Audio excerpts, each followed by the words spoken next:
Russia will further decrease its holdings of U.S. securities in response to new sanctions against Moscow but has no plans to shut down U.S.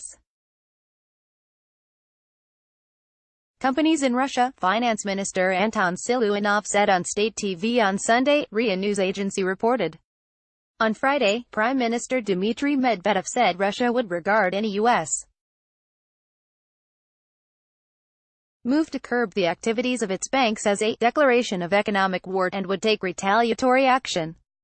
Washington said on Wednesday it would impose fresh sanctions by the end of August after it determined that Moscow had used a nerve agent against a former Russian agent and his daughter in Britain, sending Russia's ruble currency to a two-year low. Story continues below advertisement. Speaking on a weekly TV talk show, Siluanov said the new U.S.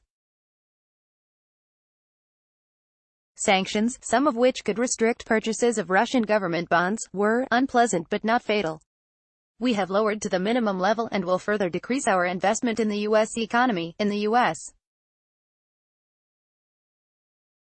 securities, Siluanov said, shedding light on the nature of an unexpected drop in Russia's holdings of U.S.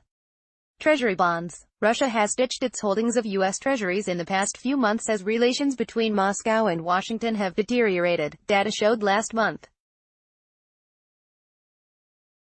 Russia will also have more settlement in rubles and other currencies, such as the euro, than in dollars, Siluanov said. Eventually, this will negatively impact U.S. investors. But we are not planning now any limitations such as shutting down McDonald's, Siluanov said. He referred to calls by some lawmakers to shut down prominent U.S. companies in Russia starting from 2014, when relations with the West soured over Russia's annexation of Crimea and its role in Ukraine's crisis. Our citizens work in these companies pay taxes into the budget of our country, Siluanov said. While admitting that U.S. sanctions would boost inflation in Russia as they hurt the ruble, Siluanov said there were no plans to ban using the dollar in Russia. Story continues below advertisement. Of course, the government has no such plans. That would be a step to an impasse. The ruble is tanking to a two-year low as the U.S. prepares yet another round of sanctions on Russia.